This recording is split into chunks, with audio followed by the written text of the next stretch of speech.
मैं चंद्रशेखर देंगे सर, इसलिए आए यहाँ। तो एक सांसद को डांट दिया पहले दिन, स्पीकर को समझा दिया, तो गुस्सा रग रग में भरा है। कोई अगर हमें टोक के डिस्टर्ब करेगा तो फिर उसको जवाब सुनना पड़ेगा। 2 दिन तक पीछे बैठा रहा, सबसे पीछे, ये देखने के लिए कि क्या कोई विपक्ष का साथी मेरा हाथ पकड़ के मुझसे कहता कि आपको हमारे साथ बैठना है। क्या आपकी लड़ाई विमेन एम्पावरमेंट के लिए है, या वो प्रायोरिटी है, या सिर्फ वही लक्ष्य है?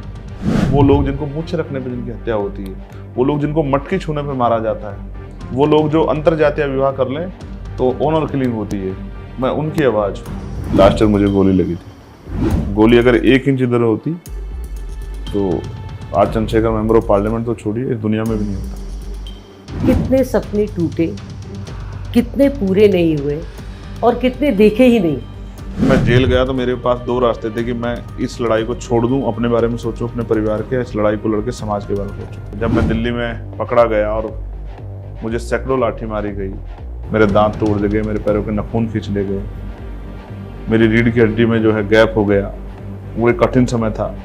आपकी पॉलिटिकल स्ट्रैटेजी क्या रहेगी? हम लोग पूरे उत्तर प्रदेश के उपचुनाव लड़ेंगे और आने वाले हरियाणा का और महाराष्ट्र का और दिल्ली का चुनाव भी अपने बलबूते लड़ेंगे। किसी पॉलिटिकल पार्टी से नज़दीकी या अलायंस की बात आप सोचेंगे, या उसकी कोई पॉसिबिलिटी है? चाहे वो अखिलेश जी के साथ हो, चाहे वो बीजेपी के साथ हो, और मायावती जी ने तो आपको बीजेपी का एजेंट भी कहा है। एक तो एजेंट होता है, एक सहयोगी होता है। वो तो बीजेपी की बहुत बड़ी सहयोगी है, ये तो उनकी 3 बार की सरकार से पता लगता है, लेकिन उन्होंने ही बीजेपी के साथ 3 बार मिलकर सरकार बनाई। बीएसपी एक दलित पार्टी है जो काशीराम जी ने अपने हाथों से बनाई। आपको क्या लगता है कि उसकी पॉपुलैरिटी कम क्यों हो गई है? काशीराम जी ने मुझे एक इंटरव्यू में कहा था कि एक समय आएगा जब मैं, मतलब वो अपने आप, इस देश का प्रधानमंत्री बनूंगा। आप अपने बारे में ऐसा सोचते हैं? राजनीति में सब कुछ संभव है।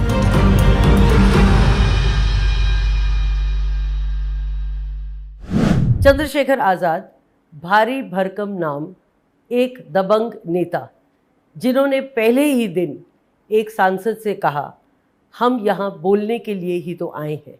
Welcome to the show mister Chandrashekhar, and thank you for being here with us. धन्यवाद आपका बहुत बहुत।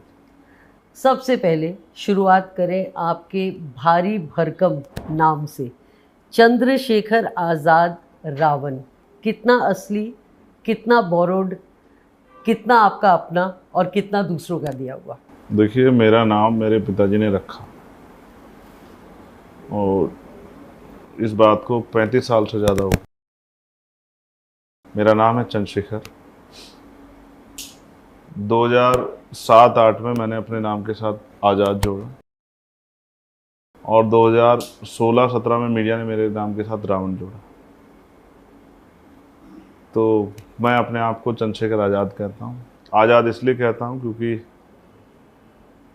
बुलंद ख्याल है, आज़ाद ख्याल है। आज़ाद रहना चाहता हूँ, और मैं मानता हूँ कि आज़ादी आदमी की सबसे बड़ी ताकत है। अगर वो आज़ाद नहीं है तो फिर वो जीवित नहीं। तो मानसिक शारीरिक रूप से आज़ाद हूँ, इसलिए अपनी आज़ादी के साथ जीना चाहता हूँ। रावण कैसे आया और क्यों आया? मेरी मूंछों की वजह से शायद मीडिया के लोगों ने रावण रख दिया। फिर मैंने उनसे कहा कि भाई चंद्रशेखर आज़ाद ही कह दो तो बहुत अच्छा है, आज़ाद भी ना कहो चंद्रशेखर कह दो, और अगर चंद्रशेखर आज़ाद दोनों ना कह पाओ, बहुत भरकम लगता तो आज़ाद कह दो। लेकिन ठीक है, मैंने उनको मना किया, और अब वो उस बात को मानते हैं कि नहीं, हमें ऐसा नहीं करना चाहिए। संसद में जाना, पहली बार कदम रखना, शपथ लेना, कैसा लगा? क्या भावनाएं थी उस समय आपके मन में? How did you feel? What was the emotion? देखिए, मैं वहाँ अकेला गया था, और वहाँ सिटिंग प्लान है किसको कहाँ बैठना है। मैं जब गया तो मेरे मन में, क्योंकि फर्स्ट टाइमर हूँ मैं, तो मेरे मन में बहुत सारी ऐसी भावनाएं थी कि भाई मैं उस, जहाँ बहुत पुराने कोई 6 बार से, कोई 7 बार से, कोई 8 बार से, कोई 2 बार से, कोई 4 बार से, और देश के प्रधानमंत्री, नेता विपक्ष, और बहुत सारे सभी मंत्रालय मंत्री, राष्ट्रपति जी, तमाम लोग वहाँ आएंगे। तो ऐसे में हम नए लोग वहाँ किस तरह से एडजस्ट होंगे।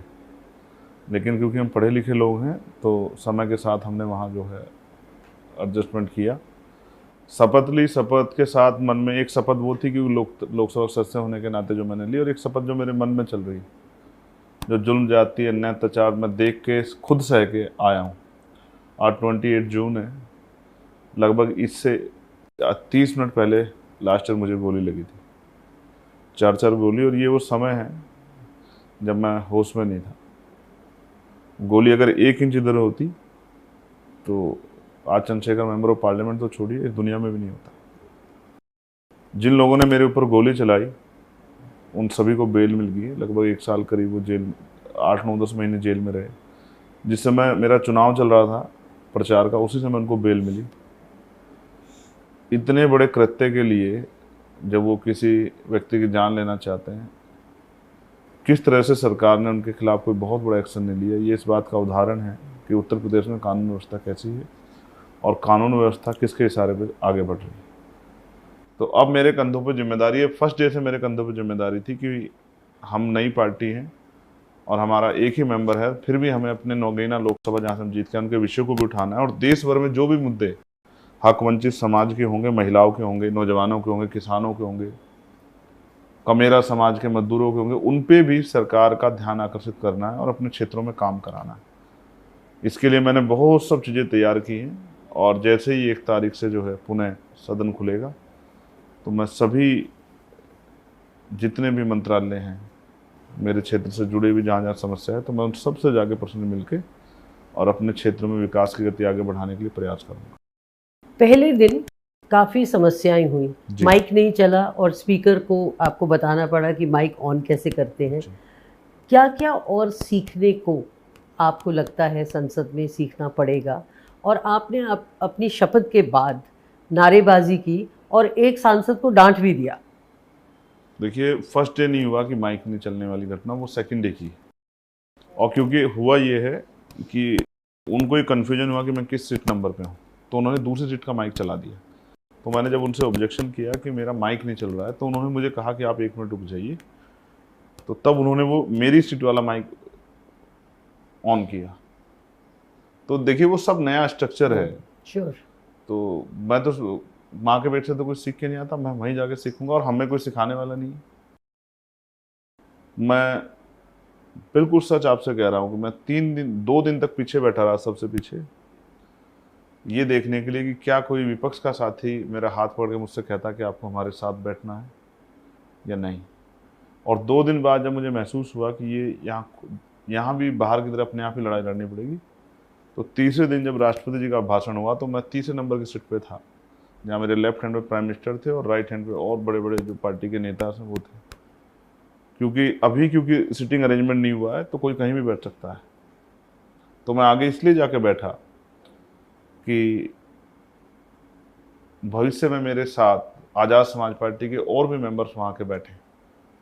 आगे बैठने का मतलब अपनी पार्टी को बड़ा करना, अपनी पार्टी का विस्तार करना और अपनी पार्टी से बहुत सारे मेंबर्स को जिता के लेके आना। इसलिए आगे वाली सीटों पे उन्हीं को जगह मिलेगी जिनकी पार्टी के ज़्यादा मेंबर्स होंगे। तो इसलिए मैंने संसद में कदम आगे बढ़ाए हैं और अब मैं जाके फील्ड में कदम आगे बढ़ाऊंगा कि निकट भविष्य में जब चुनाव हो तो असेंबली और पार्लियामेंट में हमारा प्रतिनिधित्व बढ़े।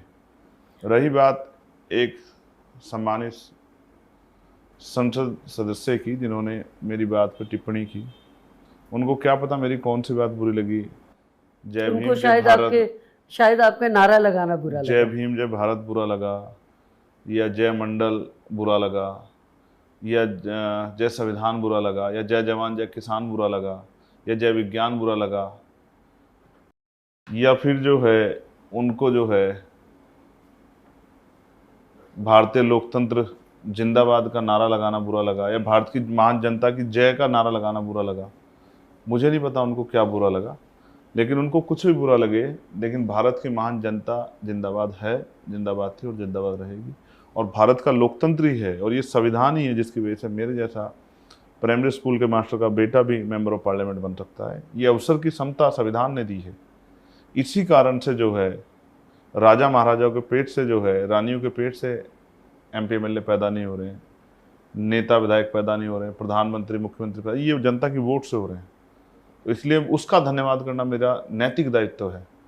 और क्योंकि हम बाबा साहब अम्बेडकर को मानने वाले लोग हैं, फूले साहू को मानने वाले लोग हैं, तो हम नारा लगाएंगे। आप देखिए इतने मेंबर थे, लेकिन किसी ने भी आरक्षण के जनक छत्रपति साहू जी महाराज की जयंती की बधाई नहीं दी, ना प्राइम मिनिस्टर ने दी, ना किसी विपक्ष के नेता ने दी। क्यों?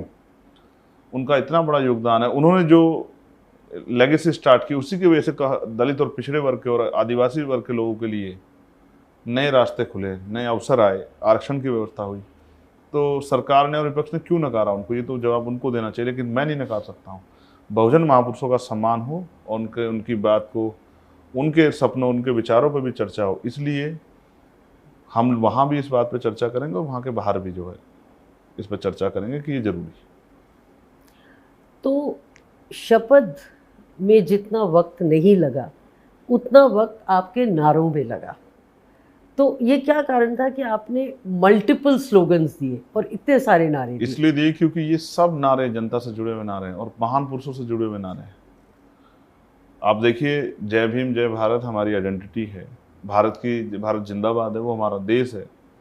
और मंडल कमीशन जब आया तो पिछड़े वर्ग के लोगों को, वो अलग है कि मंडल कमीशन की सारी सिफारिशें लागू नहीं हुई, लेकिन पिछड़े वर्ग के लोगों को सांस लेने का अवसर प्राप्त हुआ, आगे बढ़ने का अवसर प्राप्त हुआ। और जय जवान जय किसान, जिस देश के में हम बैठे हैं, वो सुरक्षित इसलिए कि जवान अपनी जिम्मेदारी निभा रहा है। वो अलग बात है कि अग्निवीर के जरिए सरकार ने उसकी हिम्मत को तोड़ा है, लेकिन किसान के बिना तो पेट रोटी नहीं आएगी, और पेट अगर भूखा रहेगा तो इंसान काम कैसे कर पाएगा। तो मैंने हर उस शख्स को धन्यवाद किया, भारतीय लोकतंत्र को धन्यवाद किया, भारत की मान जनता को धन्यवाद किया, और उस भारत के संविधान का धन्यवाद किया जिसकी वजह से आप महिला होकर जो है एंकर बनी है। और इस देश में इंदिरा गांधी जी से लेकर तमाम महिलाएं जो हैं, और आज द्रौपदी मुर्मू जी जो महामहिम है, वो भी राष्ट्रपति बनी है, ये संविधान की वजह से बनी। और हम हक वंचित समाज के लोगों को इस अवसर मिले हैं, ये भी संविधान, तो उसका भी मन ना लगा। लेकिन माननीय सांसद को अच्छा नहीं लगा, तो उन्होंने मुझसे कहा कि सारा भाषण आज ही दोगे। तो मैंने उनसे कहा कि हम इसलिए तो आए हैं, सड़कों पे तो हम पिछले 10-12 साल से लड़ रहे हैं, लेकिन हम यहाँ इसलिए आए हैं कि अपनी बात को रखेंगे और आपको सुननी पड़ेगी। और जिन लोगों ने हमारे अधिकार छीने, मैंने ये भी कहा, उनको आदत डाल लेनी चाहिए कि अब उनको हमारे बात रोज सुननी पड़ेगी जब तक हमारे अधिकार हमारे लोगों तक नहीं पहुँचते।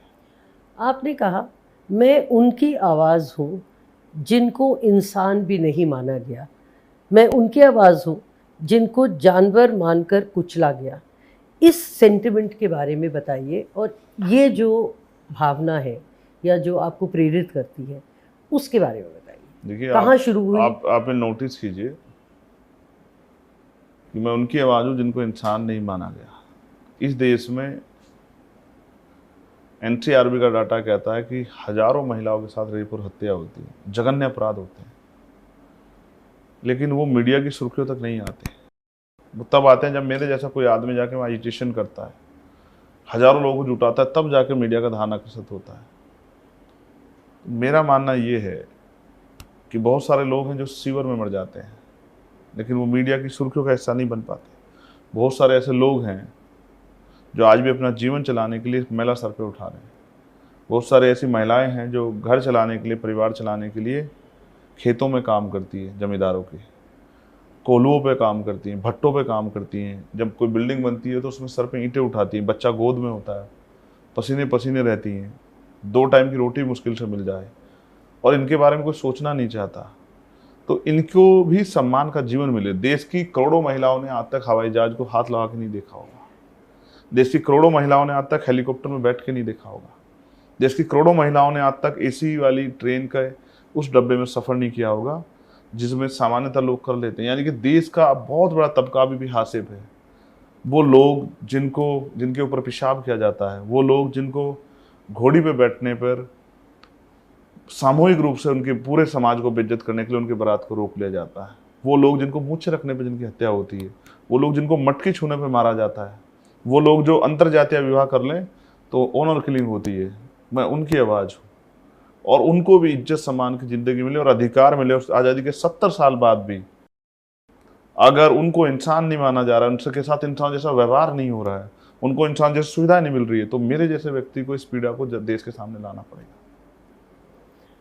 2 बातें, एक, जितनी आपने डिस्क्रिमिनेशन की बात की और वो ग्राउंड पे रियलिटी है, आपका अपना एक्सपीरियंस कितना रहा है उसमें? और दूसरा, आपने बहुत स्ट्रेस किया महिलाओं पर, तो क्या आपकी लड़ाई विमेन एम्पावरमेंट के लिए है, या वो प्रायोरिटी है, या सिर्फ वही लक्ष्य है? देखिए, लक्ष्य तो बहुत बड़े हैं, लेकिन वुमेन एम्पावरमेंट बहुत इंपॉर्टेंट है, लेकिन ये कागजों में नहीं होना चाहिए, ना कि भाषणों में, ये ज़मीन पे भी होना चाहिए।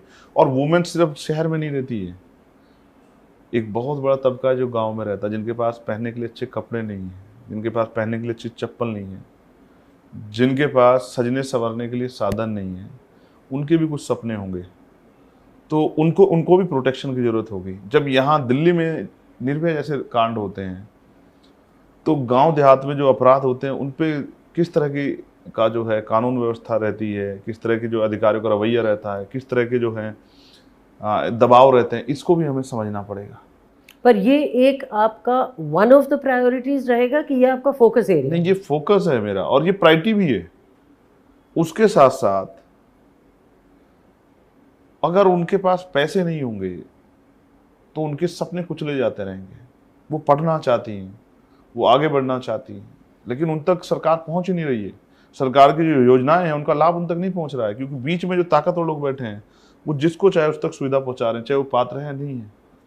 तो उनको चिन्हित करना पड़ेगा, उन तक जो है उनके अधिकार पहुंचाने पड़ेंगे। ये मेरी फर्स्ट प्रायोरिटी है, क्योंकि मैंने एक महिला के पेट से जन्म लिया है। मेरी माँ जो है उसने मुझे संस्कार के तौर पर सिखाया है कि किसी बेटी का अपमान नहीं होना चाहिए, किसी बच्ची का अपमान नहीं। अगर वास्तविकता में कुछ कर सकते हो, मेरा खून हो, तो अगर किसी को न्याय दिला सकते हो, किसी के आंसू पूछ सकते हो तो करो। और जब मैं गांव में जाता हूं, क्योंकि मैं इलेक्शन फाइट करके आया हूं, तो मैंने देखा है कि जब मैंने उनसे अपनी बात रखी तो उन्होंने अपने घर से ला के मुझे पैसे दिए चुनाव लड़ने के लिए। यानी कि उन्होंने मेरे ऊपर भरोसा किया, और वो भरोसा टूटना नहीं चाहिए। इसलिए चंद्रशेखर आज़ाद को इन विषय को प्रायोरिटी पे उठाना है। और जब तक नहीं होगा, क्योंकि हम डॉक्टर अम्बेडकर को मानते हैं, डॉक्टर अम्बेडकर ने कहा कि मैं किसी भी समाज की तरक्की उस समाज में रहने वाली महिलाओं की तरक्की से मापता हूँ। तो भारत की महिलाओं की कितनी तरक्की हुई है ये किससे छिपा हुआ नहीं है। इसलिए ये मेरी प्रायोरिटी है और मैं इसको हमेशा प्रायोरिटी रखूँगा जब तक इस पर कोई ठोस बुनियादी काम नहीं होते। क्या महिलाएं सेफ हैं? बस में, ट्रेन में, प्लेन में, सड़क पे क्या महिलाएं सेफ हैं?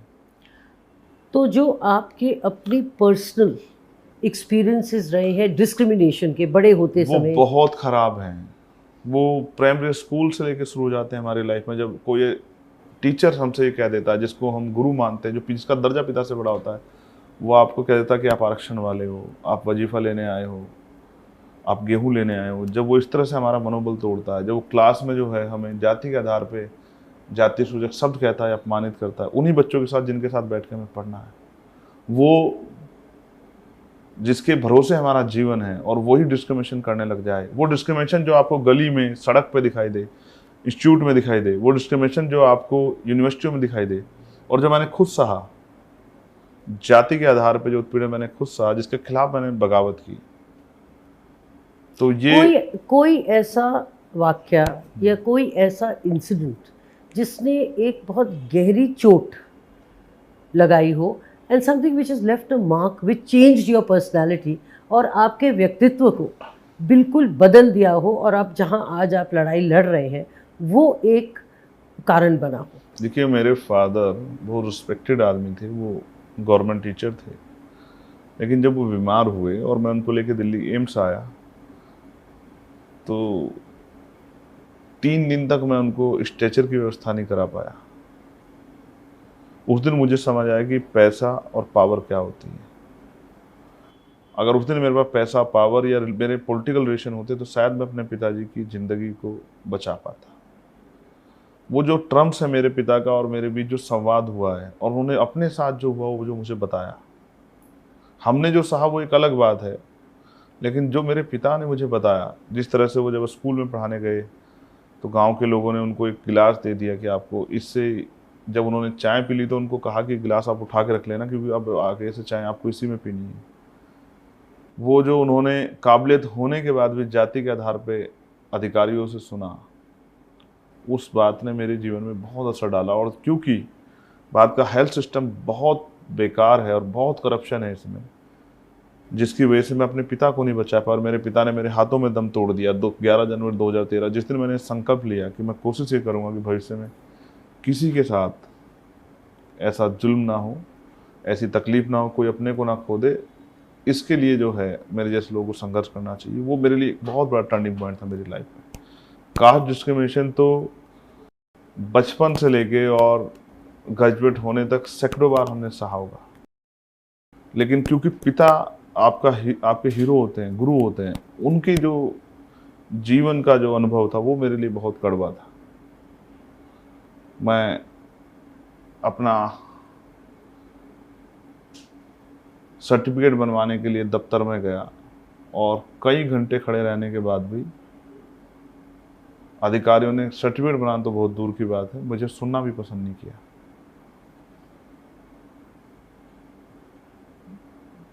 क्या इंसान की वैल्यू उसकी जाति के आधार पर होनी चाहिए, उसके कर्म के आधार पर नहीं होनी चाहिए? क्या इंसान को सम्मान उसकी जाति के आधार पर मिलना चाहिए?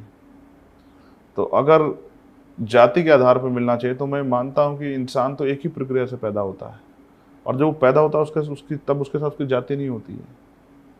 तो ये जाति व्यवस्था एक कलंक है भारत के माथे पे। जब तक ये कलंक नहीं धुलेगा तब तक भारत कभी अखंड भारत नहीं बन सकता, तब तक भारत कभी एकजुट होकर नहीं लड़ सकता। तो मैं जाति व्यवस्था के खिलाफ हूँ और मैं चाहता हूँ किसी और को चंद्रशेखर की तरह ये जुल्म ना सहना पड़े कास्ट के आधार पे या व्यवस्था के आधार पे। इसमें एक बहुत बड़े रिफॉर्म की जरूरत है, उसके लिए मेरे जैसे लोगों को काम करना चाहिए। आपने कहा कि आप उनकी लड़ाई लड़ेंगे जिनको जानवरों की तरह ट्रीट किया गया। ऑन द अदर हैंड आपकी पार्टी ने इलेक्शन के दौरान या शायद उसके बाद एक आदेश जारी किया कि अपॉइंटमेंट के बिना कोई चंद्रशेखर जी को नहीं मिल सकता। ठीक है। और अगर ऐसा उल्लंघन हुआ इसका, and if this is violated, he will be punished. अब ये दोनों तालमेल नहीं हो रहा है इन दोनों चीज़ों क्यों? का। आपके दफ्तर में कोई बिना जानकारी के आ जाएगा तो क्या आप उसे समय दे पाएंगी? मैं तो पॉलिटिशियन नहीं हूँ और ना ही मैं एमपी हूँ। बात ये नहीं है, बात अनुशासन की और बात इस बात की है, ये मीडिया को पढ़ना चाहिए थोड़ा सा कि एक स्टेट के स्टेट होल्डर्स ने उसको डिक्लेयर किया है कि हम अपने स्टेट के लोगों से अपील कर रहे हैं, ना कि पूरे देश के संगठन के लोगों ने। और उसका कारण है, किसी भी चीज़ के पीछे कोई ना कोई इंसिडेंट होता है। हुआ ये है कि मैं 4 दिन के लिए नगीना गया और वापस आया। तो जब मैं वापस आया तो किसी ने यूनिट से कह दिया कि मैं सुबह 10 बजे आ जाऊंगा और मेरी उनकी कोई बात नहीं हुई। मैं शाम के टाइम 5 बजे आया तो वो बेचारे पूरा दिन खर्च करके, पैसे खर्च करके यहाँ सैकड़ों की संख्या में घूम रहे हैं। जिसके गेट के बाहर जाते हैं वो इनको वहाँ से हटने के लिए कह देता है। लू चल रही है, पसीने पसीने हो रहे हैं, पता नहीं किसने कुछ खाया पिया भी या नहीं खाया पिया है। सिस्टम किस लिए है? सिस्टम है आपकी चीज़ों को आसान करने के लिए और आपका समय और साधन बचाने के लिए और आपको सुविधा देने के लिए। दूसरे दिन भी ऐसा ही हुआ कि 100 लोग राजस्थान के और 100 लोग बिहार के आगे बिना जानकारी के। मैं पार्लियामेंट सेशन में था, वो बेचारे 5 बजे उनको वापस लौटना है, उनकी ट्रेन है।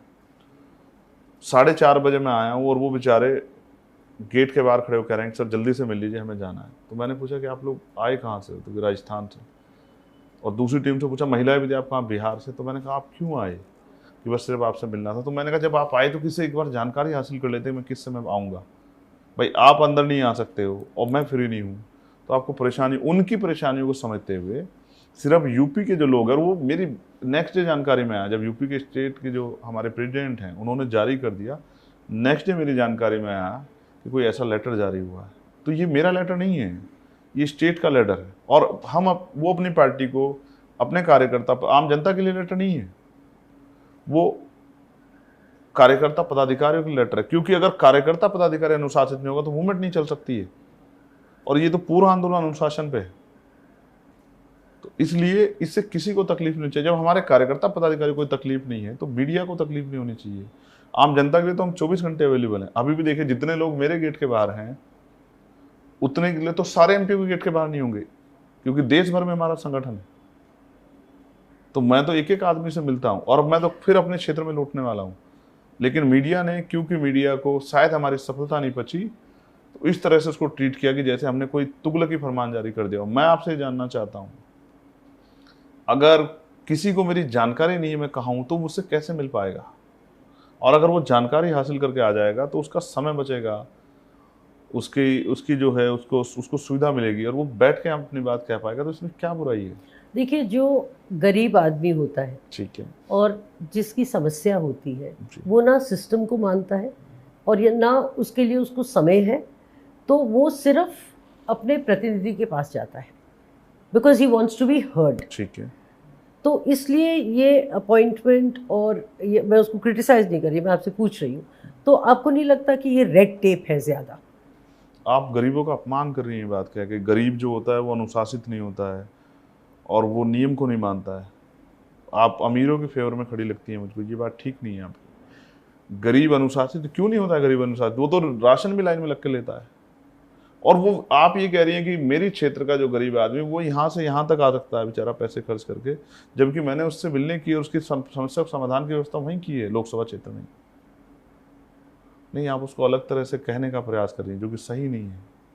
और गरीब नियम मानता है, गरीब नियम नहीं मानता तो अमीरों के दरवाजे उखाड़ लेता जब उसके पेट में भूख लगी थी। आपको याद है कोरोना काल में वो जब यहाँ सड़कों पे घूम रहा था अपने बच्चों को लेके, वो वही गरीब था जिसकी आप बात कर रही हैं। उन्हीं का नेता हूं मैं, जिनको कुचला गया, जो सड़क पे मरे, जो ट्रेन की पटरियों के नीचे आके मरे, जो भूख से मरे, जो प्यास से मरे, जो बीमारियों से मरे, जो अस्पतालों के बाहर पड़ रहे थे, मैं उन्हीं का नेता हूं। अमीरों के पास बहुत नेता हैं, गरीबों के पास एक ही नेता है, कमजोरों के पास एक ही नेता चंचेगा, जो ईमान दर्शन की आवाज उठा सकता है। तो ये कह के आप गरीबों का अपमान ना करें। गरीब बहुत समझदार है और वो, क्योंकि मैं उनके बीच के निकल गया, वो मेरी पीड़ा को समझता है। उनको मैंने सिर्फ, और ये इसलिए है कि इस मकान में 4-6 लोग से ज़्यादा लोग नहीं बैठ सकते हैं, तो किसी के वो बाहर खड़े रहे वो भी अच्छा नहीं है।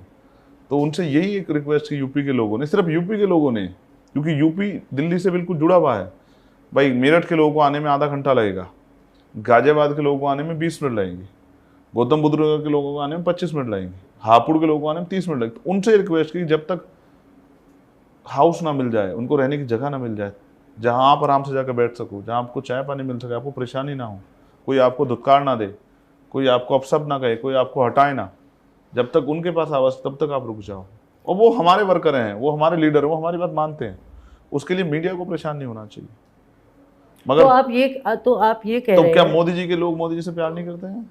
आपकी शानदार जीत, वन मैन शो, पर ना बीजेपी ना इंडिया अलायंस से किसी ने आपका हाथ पकड़ा, और जैसे आपने खुद ही कहा पीछे बैठे रहे, कोई आप तक आया नहीं, और ना ही किसी ने आपको बधाई दी। तो आपकी स्ट्रैटेजी अब इस बैकड्रॉप के अगेंस्ट क्या रहेगी? देखिए, पहली बात तो मैं वन मैन शो नहीं, बहुत बड़ा संगठन है हमारा, और हमारे भीम आर्मी आज़ाद समाज पार्टी में बहुत लीडर हैं, हर कम्युनिटी का लीडर, जिन्होंने बहुत मेहनत की। और वो महान जनता देश भर के बहुजन चिंतक और हमारे संत गुरु महापुरुष उलेमा और हमारे मौलाना मुफ्ती, जिन लोगों ने अपनी जेब से एक पैसा जुटा के मुझे चुनाव लड़ा, क्योंकि चुनाव बहुत महंगे, गरीब नहीं लड़ सकता है। दूसरी बात, वहां की जनता ने मेरा हाथ पकड़ा। जब इन लोगों ने मेरा हाथ छोड़ दिया तो वहां की महान जनता ने मेरा हाथ पकड़ा और मेरे सर पे भी हाथ रखा, मुझे बेटा माना, मुझे आशीर्वाद दिया। तो जहां भी मैं उनके आशीर्वाद की ताकत से इस लड़ाई को भी जीत लूंगा, जैसे मैं पिछली लड़ाई जीत के आया हूं। और पार्लियामेंट में तालियों की या मेज थपथपाने की जरूरत उनको ज़्यादा पड़ेगी जिनके पैरों में दम नहीं होगा, या जिनके दिल में आग नहीं होगी, या जिनके विचारों में संघर्ष का जज्बा नहीं होगा। चंद्रशेखर आज़ाद के पास सब कुछ है, एक वैचारिक लेगेसी है बहुत बड़ी, एक लंबे समय का संघर्ष का अनुभव है। अब तक हम सड़कों पे इतनी जोर से चिल्लाते थे, अब सदन में चिल्लाएंगे कि हमारी बातों को सुना जाए। इसका एक उदाहरण मैं आपको, परसों स्पीकर साहब ने कहा कि भाई अब समय नहीं है, लेकिन हमने ये कहा कि अगर फर्स्ट डे से आप हमारे साथ ऐसा करो तो ये नहीं चलेगा, आप हमें बोलने का मौका दीजिए, आप कम समय दीजिए, अलग बात है, लेकिन हम अपने, जिन लोगों ने हमें चुन के भेजा, हम भी हवा से नहीं आए, किसी की दया पे नहीं आए, हम भी लाखों वोटों से जीत के आए, 1.5 लाख से ज्यादा वोट से, इतनी वोट से प्राइम मिनिस्टर जीते, इतनी वोट से चंद्रशेखर जीते हैं। तो मैं इतनी वोट से जीत के आया, मेरे कंधों पर जिम्मेदारी। मैं अगर आप अध्यक्ष बने, अगर हम नहीं आपको बधाई देंगे और अपनी बात नहीं रखेंगे आपसे, तो फिर कैसे चलेगा? तो हम लोगों के बोलने की वजह से 8-7 लोगों को बोलने का मौका मिला। तो एक सांसद को डांट दिया पहले दिन, स्पीकर को समझा दिया, तो गुस्सा रग रग में भरा है? नहीं, गुस्सा नहीं है। मैं तो हिंसा का बहुत पूर्ण रूप से कंडम करता हूँ। मैं किसी तरह गुस्से का वो नहीं हूँ, और मैं अपनी बात को बस जिम्मेदारी से रखना चाहता हूँ। और मेरी ये आवाज़ ऐसी है, और मेरी एज के साथ वो किसी को गुस्सा लग जाए तो मैं क्या करूँ। मेरा तो प्रेम भी लोगों को गुस्सा लगता है। जैसे आपको मेरे कार्यकर्ताओं के प्रति जो मेरा प्रेम था कि उनको परेशानी ना हो, वो आप मीडिया के लोगों को गुस्सा लग गया मेरा, वो मेरा मतलब फरमान, तुगलकी फरमान लग गया हमारी पार्टी का। तो ऐसा ना देखने का नजरिया है। कोई अगर हमें वहाँ, हम किसी को नहीं टोक रहे, हम संसदीय मर्यादा का पालन करें, लेकिन कोई अगर हमें टोक के डिस्टर्ब करेगा तो फिर उसको जवाब सुनना पड़ेगा। आपकी पॉलिटिकल स्ट्रैटेजी क्या रहेगी? और देखिए- बहुत लोग इसको जानना चाह रहे हैं, इनफैक्ट बहुत पॉलिटिकल पार्टीज जानना चाह रही हैं। एक तरफ जयंत चौधरी, आपके प्रति उनका अफेक्शन है, ठीक। अखिलेश से संबंध है, पर वो दोनों दो किनारे हैं, एक एनडीए और एक इंडिया अलायंस। तो आपकी इस सब में पॉलिटिकल स्ट्रैटेजी आपकी और आपकी पार्टी की क्या पूरा रहेगी? देश इस बात को सुने कि ना हम राइट है ना लेफ्ट है, हम बहुजन हैं, और हमारे पास अपनी एक वैचारिकी है, और लंबा समय से एक कार्य करने का अनुभव है। हम पे बहुत बड़ा संगठन है, संगठनात्मक शक्ति है, और जैसा मैंने कहा कि वैचारिक लेगेसी बहुजन हिताय बहुजन सुखाय की हमारे साथ है। जिसकी इतनी संख्या वाली, उसकी इतनी हिस्सेदारी के फॉर्मूले पे हम लोग काम करेंगे। गांव से लेके, गांव के सरपंच से लेके और सांसद तक का चुनाव हमारी पार्टी लड़ेगी, और उसके लिए हमने जमीनी स्तर पर अपनी तैयारी संगठन के जरिए शुरू कर दी है। संगठन में हमने वंचित वर्गों के लोगों को प्रायोरिटी दी है, जिन वर्गों को मौका नहीं मिला उनको हम लोग जिम्मेदारी दे रहे हैं। और क्योंकि काशीराम साहब ने जिस राजनीति को आगे बढ़ाया और जो अभी पूर्ण रूप से कामयाब नहीं, उसको कामयाब करना और हमारी जिम्मेदारी, उसी राजनीतिक विरासत को, जो सामाजिक परिवर्तन, आर्थिक मुक्ति की विरासत है, कि देश में सामाजिक आधार पर समानता लागू हो और आर्थिक आधार पर जो गैर बराबरी खत्म हो, कोई बहुत अमीर ना रहे, कोई बहुत गरीब ना रहे, कोई जाति धर्म के नाम पे किसी का अपमान ना करे, सब लोग समानता के साथ जिए, जिसको सतगुरु रविदास जी महाराज ने बेगमपुरा की तरह से जो है दर्शन के तौर पे समझाया। ऐसा चाहूँ राज में जहाँ मिले सबन्नु अन्न, और छोटे बड़े सब सम बसे, रविदास रहे प्रसन्न। की ऐसा राज व्यवस्था ऐसी होनी चाहिए कि जिसमें कोई छोटा बड़ा ना हो, कोई अमीर गरीब ना हो, कोई भेदभाव ना हो, किसी बहन बेटी का अपमान ना हो, कोई ऊंच नीच ना हो, किसी की हत्या ना हो, किसी का बलात्कार ना हो, किसी को सताया ना जाए, सबको खाने के लिए अन्न की, सबको तन ढकने के लिए कपड़े की, सबको पीने के लिए पानी की, और सर ढकने के लिए छत की व्यवस्था हो। एक समानता का राज हो। बेगमपुरा दर्शन, यानी कि बेगम का मतलब बिना गम का राज, यानी किसी की जिंदगी में कोई गम ना हो, ऐसी राज व्यवस्था होनी चाहिए। ये हमारी वैचारिकी है और दर्शन है, इसी को हम लोग कामयाब करना चाहते हैं। ये तब होगा जब संविधान पूर्ण रूप से लागू होगा, ये और तब लागू तब होगा जब हमारी पॉलिटिकल पावर और मजबूत होगी। तो हम गाँव में जाके लोगों को तैयार करके और भविष्य वाले चुनाव में अपनी राजनीतिक ताकत बना के इस दर्शन को लागू करने के लिए काम करेंगे। ये जो पॉलिटिकल पावर की आप बात करें, इसमें अलायंसेस की कितनी जगह है, और जो अभी बाईपोल हो रहा है 10 सीटों में, उसमें आपकी स्ट्रैटेजी क्या रहेगी? देखिए, अलायंसेस जनता से हमने कर लिया है, उन्हीं जनता ने हमें जिता के भेजा। एक बहुत अच्छा कॉम्बिनेशन बना है, दलित, पिछड़े, मुस्लिम, किसान, मजदूरों का, महिलाओं का एक बहुत अच्छा कॉम्बिनेशन बना है कमेरे वर्ग का। उसी कमेरे वर्ग के कॉम्बिनेशन ने देखिए दोनों लाइन्सों को पछाड़ते हुए और तीसरी राष्ट्रीय पार्टी को पछाड़ते हुए चंद्रशेखर आजाद जैसे नए आदमी मौका दिया। उसी विचार को, उसी एक जो कॉम्बिनेशन है, उसी एक अलायंस को लेके हम क्षेत्र जाएंगे, और वही अलायंस तानाशाही शक्तियों को जवाब देगा और स्थापित लोगों को भी हटा के नए लोगों को अवसर देगा। और जो उपचुनाव आ रहे हैं, उपचुनाव में आजाद समाज पार्टी मजबूती से परफॉर्मेंस करेगी, अपने बलबूते लड़ेगी। अकेले या किसी के साथ? अपने बलबूते इसलिए क्योंकि जो अलायंस हमने वहाँ बनाया, उसी अलायंस के जरिए हम लोग पूरे उत्तर प्रदेश के उपचुनाव लड़ेंगे, और आने वाले हरियाणा का और महाराष्ट्र का और दिल्ली का चुनाव भी अपने बलबूते लड़ेंगे। किसी पॉलिटिकल पार्टी से नज़दीकी या अलायंस की बात आप सोचेंगे, या उसकी कोई पॉसिबिलिटी है? चाहे वो अखिलेश जी के साथ हो, चाहे वो बीजेपी के साथ हो, और मायावती जी ने तो आपको बीजेपी का एजेंट भी कहा है। मायावती जी तो हमारी नेता हैं, उन्होंने कुछ भी कहा, मैं उनको बुरा नहीं कह सकता, वो हमारे लिए सम्मान्य, हमेशा सम्मान्य रहेंगी। लेकिन उन्होंने ही बीजेपी के साथ 3 बार मिलकर सरकार बनाई है। एक तो एजेंट होता है, एक सहयोगी होता है, वो तो बीजेपी की बहुत बड़ी सहयोगी है। ये तो उनकी 3 बार की सरकार से पता लगता है, लेकिन वो हमारी नेता है, तो मैं उनका सम्मान करता हूँ और हमेशा मैं उनके दीर्घायु होने की भी कामना करता हूँ।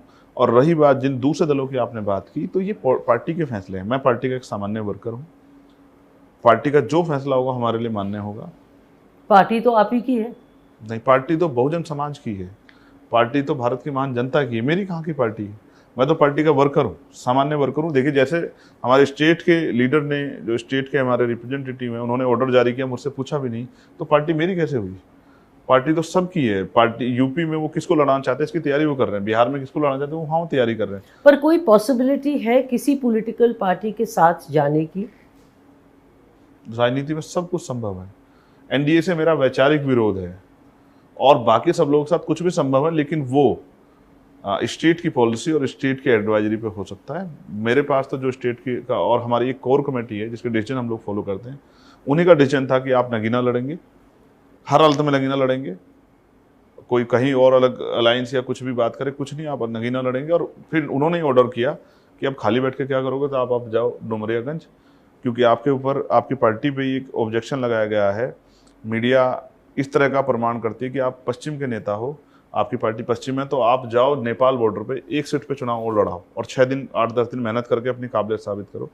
तो फिर ये तय हुआ कि हम वहाँ चुनाव लड़ेंगे। चुनाव लड़ाया गया और 81,000 वोट आज़ाद समाज पार्टी को मिला। इससे स्पष्ट होता है, इस वोट को अगर आप कैलकुलेट करोगे तो अगर हम सभी सीटों पर लड़ते और कहीं 60,000, कहीं 80,000, कहीं 1 लाख, कहीं इससे प्लस वोट ले जाते, तो आप देखो कि कितनी सीटें वो दल हार जाते जो जीते। लेकिन हमने अपनी सामाजिक जिम्मेदारी को और देश के हालातों के साथ जो जिम्मेदारी थी उसको निभाया और 2 ही सीट लड़के बताया कि सिर्फ आज़ाद समाज पार्टी पश्चिम में नहीं है, वो पूर्वांचल में भी बहुत ताकतवर है और भविष्य में आज़ाद समाज पार्टी बहुत ताकतवर होगी अपने संघर्षों और पार्टी के कैडर और कार्यकर्ता और पदाधिकारी और नेताओं के मनोबल और उनके संघर्ष के बलबूते। चंद्रशेखर जी, आप मीडिया के बहुत खिलाफ है, क्या कारण है? एक तो क्योंकि उन्होंने आपको रावण का नॉमेनक्लेचर दिया है, पर उसके अलावा? तो मीडिया ने, जब मेरा इलेक्शन चल रहा था तो मुझे क्रिटिसाइज करने का बहुत काम किया अपने दफ्तर में बैठ के। मीडिया, मुझे ऐसा लगता है कि न्यायप्रिय नहीं है, नैतिकता नहीं है मीडिया में। मीडिया संघर्ष को प्रायोरिटी नहीं देती, सफलता को प्रायोरिटी देती है और वो कोशिश में लगी है कि कोई कमी वो चंचेगा आदमी निकाल दे। मीडिया का चरित्र जो है वो नैतिक चरित्र नहीं, इसलिए मेरा उनसे ऑब्जेक्शन है। वरना कोई भी आता है तो मैं बात तो उससे करता है, लड़ता तो नहीं। लेकिन मेरा ये मानना है कि अगर मीडिया अपनी रिस्पॉन्सिबिलिटी को समझ ले तो विपक्ष और सत्ता दोनों जागरूक रहें और कोई तानाशाही ना हो। लेकिन विपक्ष और सत्ता के बीच में मीडिया का जो रूप देखा गया पिछले कुछ समय में, तो ऐसा लगा कि वो चाटुकारिता करते नजर आए हैं या चापलूसी करते नजर आए हैं। इसलिए जिन लोगों ने अपना जो है नैतिक चरित्र कमजोर कर दिया है, उनको इसलिए बार बार टोकता हूं कि वो अपने नैतिक चरित्र को जिंदा रखें, क्योंकि हम ये मानते हैं कि मीडिया लोकतंत्र का चौथा स्तंभ है और चौथा स्तंभ अगर किसी एक साइड में झुक जाएगा, राइट या लेफ्ट में, तो वो फिर न्यायप्रिय बात नहीं होगी, उससे जनता का बड़ा नुकसान होगा और स्पेशली नुकसान होगा मेरे जैसे संघर्ष करने वाले लोगों का। मिशन 78 के बारे में और एक नोट एक वोट का स्लोगन, उसके बारे में बताइए। और ये कुछ काशीराम जी के तरह, जब मैंने उनके साथ गांव-गांव में जा कर के आता तो वो एक डिब्बा लेकर उसमें मुझे अब याद नहीं है 1 आना या 4 आना, सब लोग वहाँ पे डालते थे और वैसे उन्होंने अपना शुरू किया। देखिए, मिशन 78 हमारे कर्मचारियों का एक यूनिट है। काशीराम साहब ने बामसेब बनाई, बामसेब के जरिए उन्होंने कर्मचारियों को तैयार किया, क्योंकि वो कॉर्पोरेट सेक्टर से पैसा नहीं लेते थे। जिन लोगों पे सोशल रिस्पॉन्सिबिलिटी यानी कि कर्ज है महापुरुषों का, उन्हीं को तैयार करते थे, झंझोड़ते थे कि आप अपनी जिम्मेदारी को, सोशल रिस्पॉन्सिबिलिटी को, पे बैक टू सोसाइटी को निभाओ। तो हमने मिशन 78 बना के कर्मचारियों को तैयार किया कि भाई उनकी समस्याओं पर हम लोग बोलेंगे, लेकिन वो भी समाज को जागरूक करने में मदद कराए, क्योंकि समाज उनमें बहुत भरोसा करता है। और एक वोट एक नोट के फॉर्मूले पे हमने चुनाव लड़ा। हम अपना केतली का चुनाव निशान लेके जाते थे तो जनता से अपील करते थे कि अगर आप चाहते हैं कि हम आपके लिए संघर्ष करें और आप हमें मौका देना चाहते हैं तो वोट के साथ नोट भी दें। तो बहुत बड़े पैमाने पे देश भर से पैसा इकट्ठा हुआ और थोड़ा थोड़ा गरीबों का पैसा वहाँ पहुँचा। उसके जरिए हमने बड़ी बड़ी पार्टी, स्थापित पार्टियों, करोड़ों करोड़ रुपए खर्च करने वाली पार्टियों का मुकाबला किया। तो ये काशीराम साहब की आप स्ट्रेटजी, आपने, मैंने कहा हम काशीराम साहब के चेले हैं, काशीराम साहब के शिष्य हैं और उन्हीं के आंदोलन को, सामाजिक परिवर्तन, आर्थिक मुक्ति के आंदोलन को आगे बढ़ाने के लिए संघर्ष कर रहे हैं। तो उन्हीं के जो रास्ते हैं उन्हीं पे चल रहे हैं। So this is a leaf out of his book कि वो जब डिब्बा लेकर गांव-गांव में जाते थे और जैसे मैंने कहा मुझे अब याद नहीं है 1 आना या 4 आना हर इंसान डालता था। 10 रुपए उन्होंने लास्ट टाइम किया। लास्ट में जब हमने कवर किया था तब इलाहाबाद जब इलेक्शन उन्होंने लड़ा चवन्नी। तो राजा मांडा के खिलाफ। तो असल बात ये है कि काशीराम साहब की थ्योरी थी कि जो सहारा देगा वो इशारा भी देगा। अगर आप जनता से सहारा लोगे तो आपको उनके काम करने में कोई परेशानी नहीं होगी और उन्हीं के इशारे पे आप काम करोगे। लेकिन अगर किसी कॉर्पोरेट से पैसा लोगे तो फिर उनके इशारे पे काम करना पड़ेगा, तो कहीं ना कहीं उन लोगों की आवाज़ दब जाएगी जिन लोगों के लिए आपको यहाँ भेजा है। तो इसलिए उन्हीं की थ्योरी पे हम लोग काम कर रहे हैं, उन्हीं के आंदोलन को आगे बढ़ा रहे हैं। और क्योंकि अभी उनका आंदोलन कामयाब नहीं हुआ, तो अभी बाबा साहब के सपने पूरे नहीं हुए, अभी काशीराम साहब का आंदोलन पूरा नहीं हुआ, उनके सपने पूरे, तो उनकी संतान होने के नाते, उनके जो है अनुयायी होने के नाते, उनके चेले होने के नाते हमारी जिम्मेदारी है कि उनके अधूरे सपनों को पूरा करें। काशीराम जी ने मुझे एक इंटरव्यू में कहा था कि एक समय आएगा जब मैं, मतलब वो अपने आप, इस देश का प्रधानमंत्री बनूंगा। आप अपने बारे में ऐसा सोचते हैं?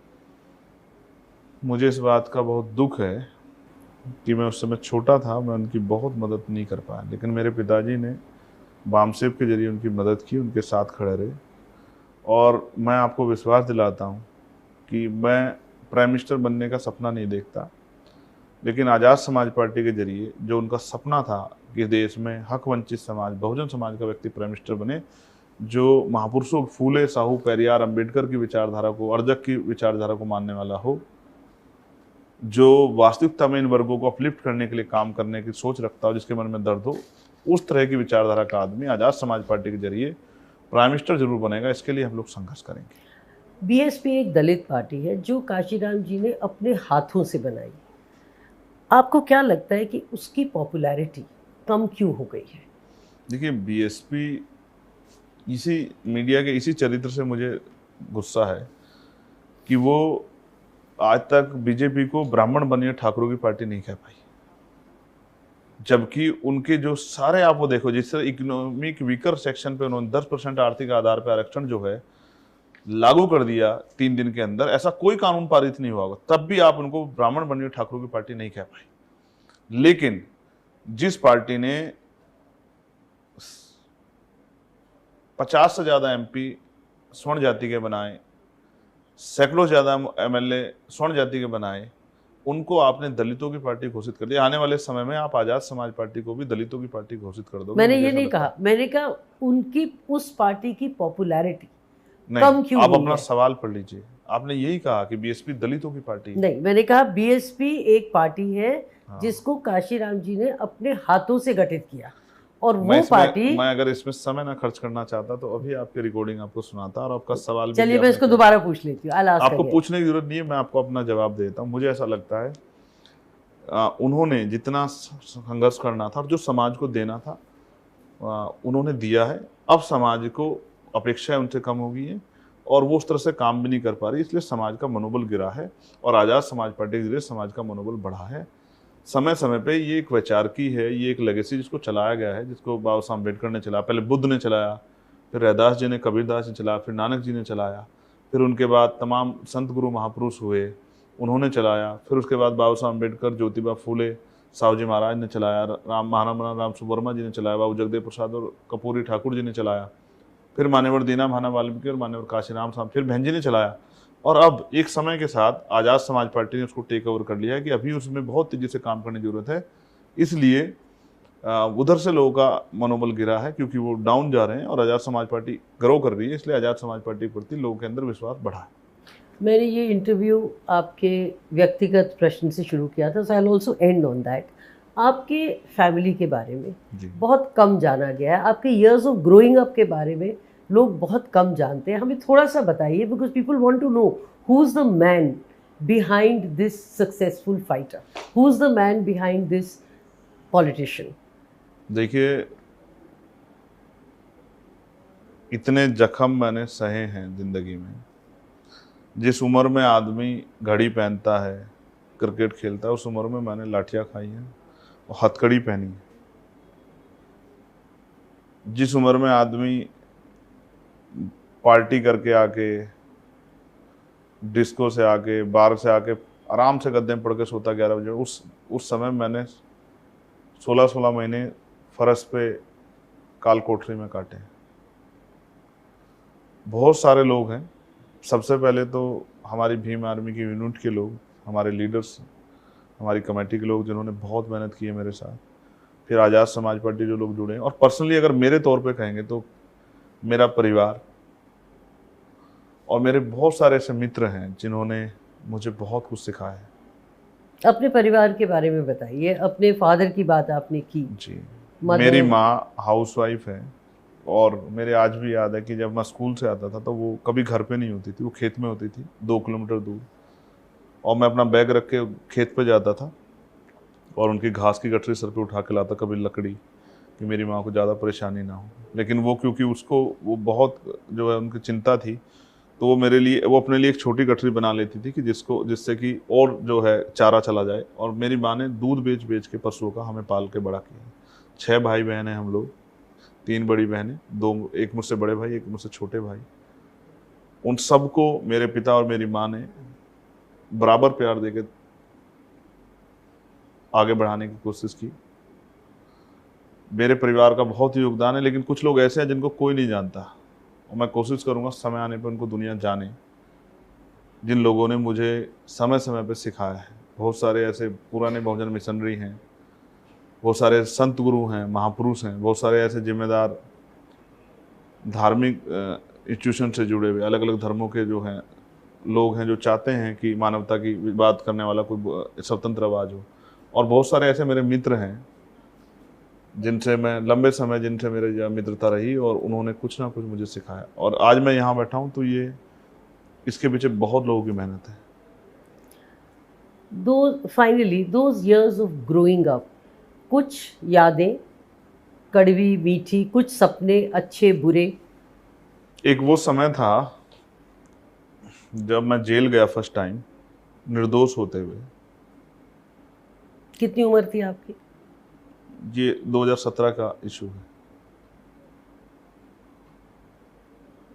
और एक समय इससे पहले था जब मेरे पिता मुझे चाहते थे कि मैं विदेश पढ़ने जाऊं, और जब मेरे पिता को कैंसर हो गया, जब मैंने पढ़ लिया कि मैं विदेश नहीं जाऊंगा, यहीं रह कर सेवा करूंगी। और मेरे पिता के मन में ये पीड़ा थी कि हर कोई आदमी अपने बारे में सोचता, लेकिन समाज के बारे में कोई कुछ नहीं सोचता। फिर जब मैं जेल गया तो मेरे पास 2 रास्ते थे कि मैं इस लड़ाई को छोड़ दूं, अपने बारे में सोचूं, अपने परिवार के, इस लड़ाई को लड़के समाज के बारे में सोचूं। 30 दिन बाद मैंने तय किया कि मुझे लड़ाई लड़नी है। एक वो दिन आया जिस दिन मुझे कोर्ट से बेल हुई। मुझे बड़ा खुश था मैं 5 महीने बाद कि अब मैं कल बाहर की दुनिया देखूंगा। लेकिन रात को मेरे पर ऐसे लगा के मुझे फिर से 11 महीने के लिए बंद कर दिया गया। वो मेरे लिए एक समय था जब मैं रात को वहाँ सोता था, और कभी मेंढक, कभी सांप, कभी और कोई जंतु जो है, क्योंकि दरवाजों में सरिये होते हैं, जगह होती है, वो आ जाते थे और सोते हुए के ऊपर आके बैठ जाते थे। तो एक भय पैदा होता था कि अचानक से क्या हुआ। वो एक बहुत कठिन समय था। जब मैं बीमार हुआ, मेरा इलाज बंद कर दिया गया, वो एक कठिन समय था जो मेरे आज भी याद है। जब मैं दिल्ली में पकड़ा गया और मुझे सैकड़ों लाठी मारी गई, मेरे दांत तोड़ दिए गए, मेरे पैरों के नाखून खींच लिए गए, मेरी रीढ़ की हड्डी में जो है गैप हो गया, वो एक कठिन समय था। जब मैं पहली बार तिहाड़ गया और मैं किसी तरह से सोना चाहता था, क्योंकि मुझे 48 घंटे ज़्यादा जागते हुए हो गए थे, और मुझे चोट लगी थी, और मेडिकल में कुछ नहीं आया था, मतलब मेडिकल हुआ नहीं था, जज मुझे सुनना नहीं चाहते थे। वो एक कठिन दौर था। जब मैं 2022 में मुख्यमंत्री के खिलाफ चुनाव लड़ने गया और हारा, बहुत बुरी तरह हारा, जमान जब्त हुई। वो एक कठिन समय था जो मेरे लिए सीखने के लिए था। 2022 में? हाँ। और फिर भीम आर्मी के साथियों ने मुझे संभाल कर दोबारा खड़ा किया।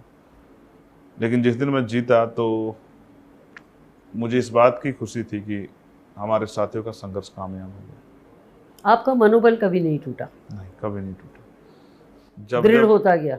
देखिए, जितनी मैंने तकलीफें सही हैं, उसके बाद मुझे नहीं लगता है कि पीछे हटने का मेरे पास कोई रास्ता, और मैं पीछे हटना भी नहीं चाहता। और मैंने पुराने नेताओं की गलतियों से बहुत कुछ सीखा है।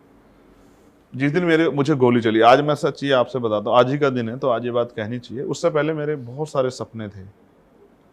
मैंने उस दिन उन सारे सपनों को कर दिया, और मैंने ये तय किया कि मैं कभी कोई ऐसा काम नहीं करूंगा जिससे किसी का दिल दुखे। आप सपनों की उस दिन मैंने ये भी तय किया कि आज के बाद मैं किसी चीज़ की इच्छा नहीं रखूँगा, बस मेहनत करूँगा। और मैंने उस दिन ये भी महसूस किया, क्योंकि मैं बहुत दिन से कह रहा था सिस्टम से पत्र लिख के कि भाई मेरी जान खतरा है, लेकिन उस दिन मुझे ये भी महसूस हुआ कि हमारी जानों की कोई वैल्यू नहीं है। मैं अभी भी दिल्ली में हूँ, मैंने होम मिनिस्टर को भी और सभी लोगों को लिखा है कि यहाँ दिल्ली में हम पे सुरक्षा व्यवस्था उस तरह की नहीं है और बहुत सारे लोग मिलने आते हैं, कोई नुकसान हो सकता है। तो जब मेरे जैसे व्यक्ति को यहाँ नहीं सुना जा रहा है, तो आप समझिए कि गांव में जिनकी हत्याएं हो रही हैं, जिनको मार के लटकाया जा रहा है और उनको सुसाइड करार दे दिया जा रहा है, उनकी कौन सुनता होगा। मैं उनकी आवाज़ हूँ, तो बहुत बड़ी जिम्मेदारियों के साथ यहाँ बैठा हूँ, तो रुक नहीं सकता हूँ। तो वो जो गोली लगी थी, 1 साल हो गया। 1 साल में मैं अब रात को 3-4 बजे सोता हूँ, और मैं अपने पूरे चुनाव में, आपको जान के आप विश्वास नहीं करेंगी, मैं 1 या 1.5 घंटे मुश्किल सोता था। बस मेरे मन में ये था कि करके दिखाना है। अगर मैं नहीं कर पाया तो जो लाखों लोग एक्टिविस्ट काम कर रहे हैं, तो फिर वो कभी अपने पैरों पे खड़े होने की हिम्मत नहीं जुटा पाएंगे, वो सेवा नहीं कर पाएंगे कि जनता उनका साथ नहीं देती।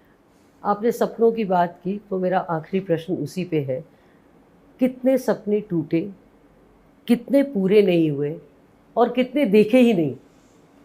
देखिए, अब मैं खुली आंखों से सपने देखता हूँ, उनको पूरा करने के लिए पूरी ताकत लगाने के लिए तैयार हूँ। तो सपने बहुत सारे देखे, सपने हमारे महापुरुषों के हैं, और उनको पूरा करना, उन्हीं के सपने अब मेरे सपने हैं, उन्हीं को पूरा करना, और देश के हक वंचित समाज को भी इज्जत सम्मान की ज़िंदगी मिले और अधिकार मिले, और जुल्म जाति होना बंद हो, जाति और धर्म के नाम पे हिंसाएं बंद हो, कमज़ोर वर्गों को सताया जाना बंद हो, और देश मिलजुल के आगे बढ़े। उन्हीं सपनों को पूरा करने के लिए, मानवता के राज के लिए मैं संघर्ष कर रहा हूँ। Mr. Chandrasekhar Azad, thank you very much. Thank you for your time and thank you for this very emotional interview. मैं आपका धन्यवाद करता हूं, क्योंकि आपने मुझे बताया कि आप माननीय काशीराम साहब का भी इंटरव्यू कर चुकी हैं। मैं अकबर होटल में मैं आपको जय भीम भी करता हूं। ये हमारी नमस्कार है, जिस तरह से आप नमस्कार मानते हैं, क्योंकि वो हमारे रहबर हैं और उन्होंने जो जीवन जिया है, शायद वो जीवन को जी नहीं सकता। हमारे लिए संत भी हैं। मैं समझता हूँ उनके जैसा आदमी दोबारा पैदा नहीं हो सकता। तो मैं कोशिश करता हूँ, इतने आरोप, इतने आलोचना सह के भी मैं कभी नहीं रुका। लेकिन अगर सच में मेरे लोग एक बार मेरा साथ देंगे, कमज़ोर वर्ग के लोग, तो मैं विश्वास दिलाता हूँ, क्योंकि मुझे अपनी जान की परवाह नहीं है, मुझे बहुत सुख सुविधा नहीं चाहिए, मुझे बहुत मेरे व्यक्तिगत सपने नहीं है अब, तो मैं उन्हीं के लिए जी रहा हूँ। अगर वो मेरा साथ देंगे तो मैं उस रिफॉर्म को करने के लिए यहाँ हूँ जिसकी ज़रूरत है। और मैं बिलीव मी, वो मेरा एक बार भरोसा करें, अगर उनकी गरीबी, गुलामी, बेबसी की बेड़ियाँ मैंने नहीं काटी तो मेरा नाम चंद्रशेखर आज़ाद है। और ये तभी कटेंगे जब वो मुझे पॉलिटिकल पावर देंगे, आज़ाद समाज पार्टी को ताकत देके अपनी पार्टी मान के आज़ाद समाज पार्टी वोट करेंगे और मेरे साथ खड़े होंगे। फिर कोई गुंडा उनकी तरफ आंख नहीं उठा पाएगा, कोई किसी गरीब बच्ची का शोषण नहीं कर पाएगा। अभी हरिद्वार में 4 दिन पहले एक बच्ची का सामूहिक रेप हुआ है, 14 साल की बच्ची है। किसी सामंती की इतनी हिम्मत नहीं होगी किसी गरीब की को नोच ले या उसको परेशान कर दे, क्योंकि political power is the master की, और ये आपकी सारी समस्या हल कर देगी। On that note, let me wish you all the best in your mission. Thank you. आप बढ़िए। मेरा पुनः आपको जय भीम। Thank you. Thanks.